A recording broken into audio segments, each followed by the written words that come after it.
literally overnight, her body was covered with huge blisters. I think the biggest one was probably 3 inches in diameter. No one wanted to be around her because they were afraid that it would spread to them. I didn't even know what to think. I tried not to be frightened of it. My legs locked up on me. I couldn't walk. She'd stiffen. It was as if she was being electrocuted. Next, 2 medical mysteries that defied the experts. When Katie Faust wakes up with a few seemingly ordinary bug bites, she doesn't give them much thought. Little does anyone realize, they're just the first signs of a potentially deadly disease. These are ER doctors. They had never seen anything like that before. I had huge blisters on my arms and on my legs. I was really scared at this point. Then, Angela Smith's life is brought to a terrifying standstill when she's faced with a series of debilitating attacks that no doctor can explain. I was really scared because I really knew there was something wrong. My legs just were paralyzed.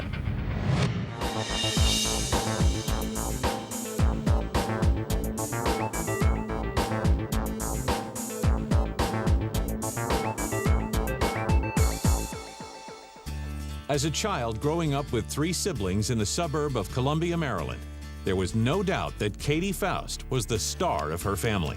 Katie was probably the most active of the children. She was very healthy. She was very confident and outgoing and independent. She always had everyone around her entertained. You were never bored when Katie was around, that's for sure. I had a lot of friends. I played sports. I never stopped talking. Popular and at the top of her class, Katie graduated from high school in June of 2004 and then took a semester off to plan her college career. I wanted to eventually own a restaurant, so I thought business management would be the perfect track for me. She was going to start spring semester 2005. I was excited because all of my friends had already gone away to school, so pretty much I wanted nothing more than to live on my own. Katie needed to get a physical to go away to college, just a routine matter. And part of the exam was a test for TB to live in the dormitory. They prick your arm and then circle the area where they pricked. And if any redness or swelling happens, then it's a positive test. 2 days later, it didn't look right, and I couldn't imagine how that would happen. When I went to the doctor, she saw redness and swelling, and they sent me to go get my chest x-rayed. They didn't tell me anything initially, which made me worried. For a while, I thought I had tuberculosis because my test was positive. The doctor let me know that the x-rays were clear and that I didn't have tuberculosis. They gave me a clean bill of health to live in the dorms. They weren't really worried about why the test came up as a false positive. If they didn't think that it was a big deal, then I didn't either. I was excited to start school. Confident that she's healthy, Katie and her family head down to Florida to spend the holidays with her grandmother. We used to go down there for Christmas every year, and I was really excited to be with my family. We'd go and walk around the lake and just sit outside.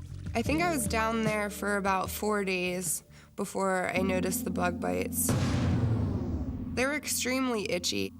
She just couldn't stand it, so I gave her some antihistamine to control the symptoms. They got so itchy that I woke up one morning and I had scratched them open and they were bleeding.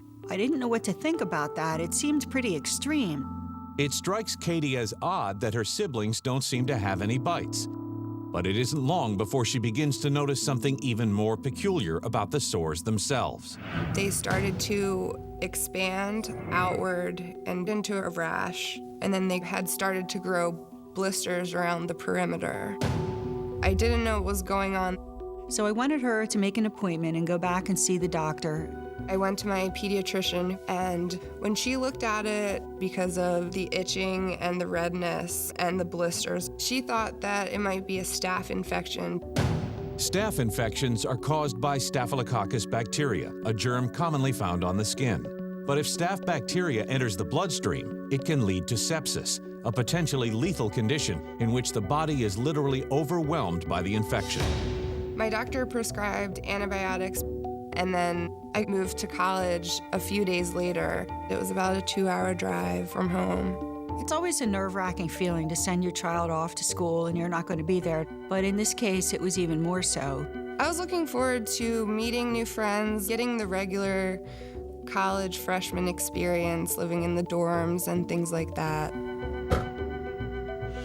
Katie finds college life just as exciting as she had imagined and quickly becomes friends with another girl in her dorm, Stephanie Dietz. I noticed the spots when Katie first moved into the dorm. I knew she was being treated for a staph infection, so I was not concerned at all. We did everything together. We went to the commons to eat. We studied together, and we lived a floor apart.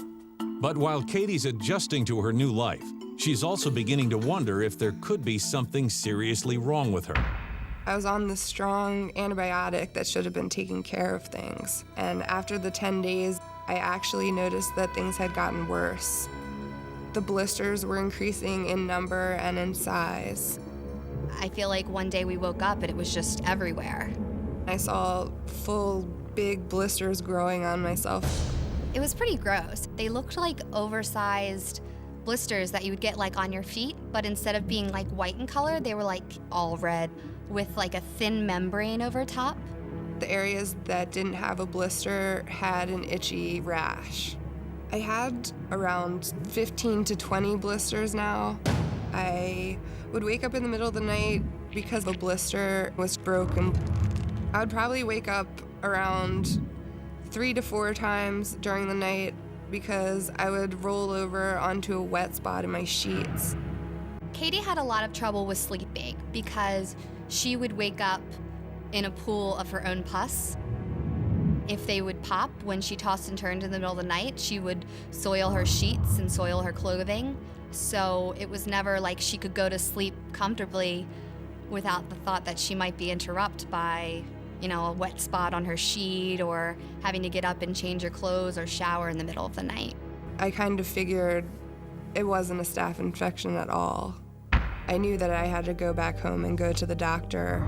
I felt bad for making my parents drive all the way out to come and get me. I was really worried about what was going on. She looked exhausted. She wasn't sleeping. I didn't even know what to think. It was pretty gross. I tried not to be frightened. The doctor didn't know what to tell me. She thought that it might have been eczema presenting in a strange way.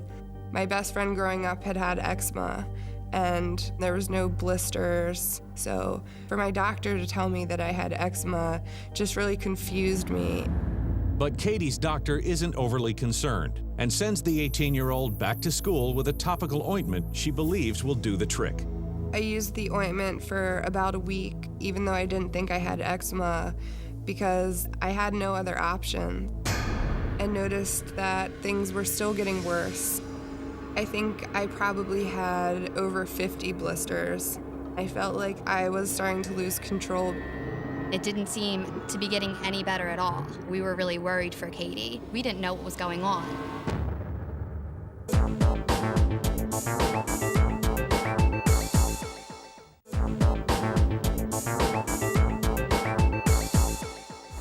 Katie Faust could have never imagined her first 2 weeks of college would be so devastating. Since the 18-year-old arrived on campus, strange blisters have begun to develop and spread throughout her entire body.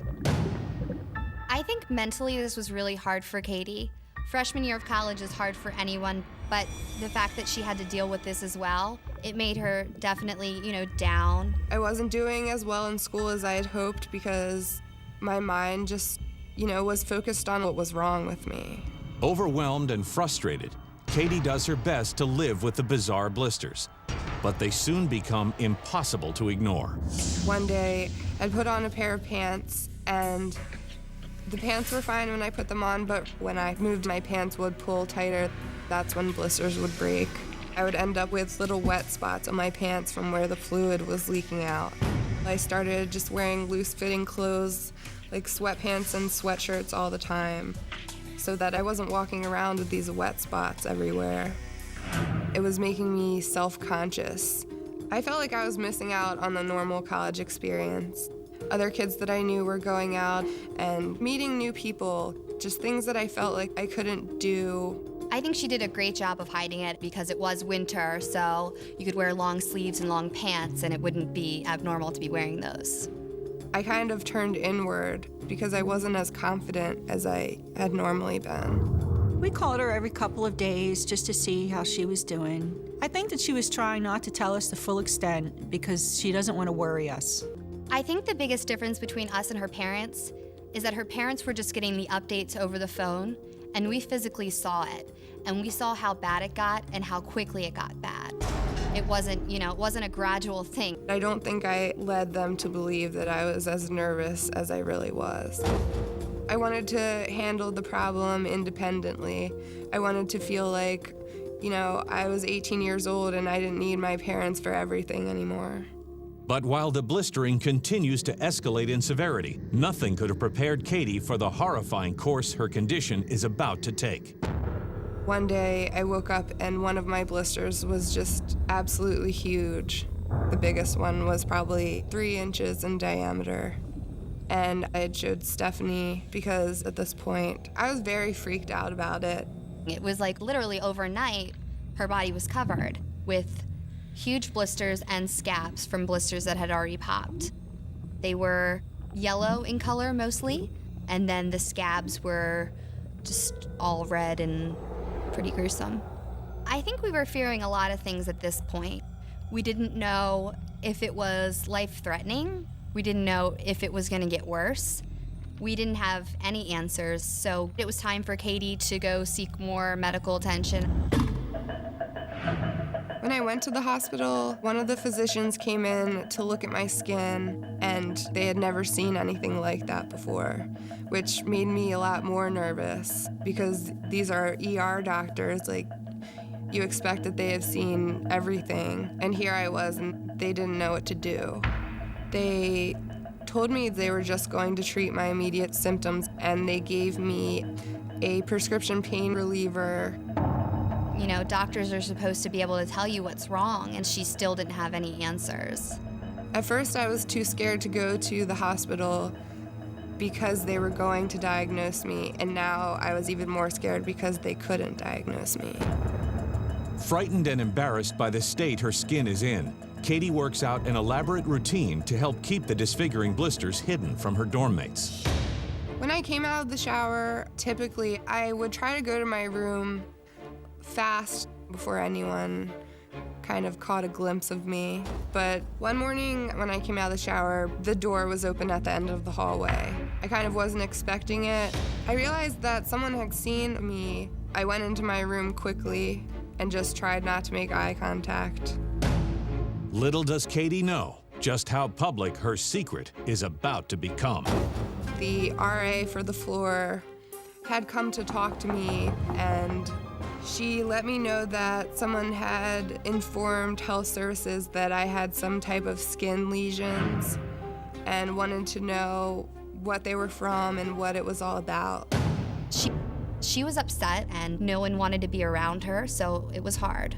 There was definitely gossip going on. Some people didn't want her in their rooms or sitting on their things because they were afraid that it would spread to them.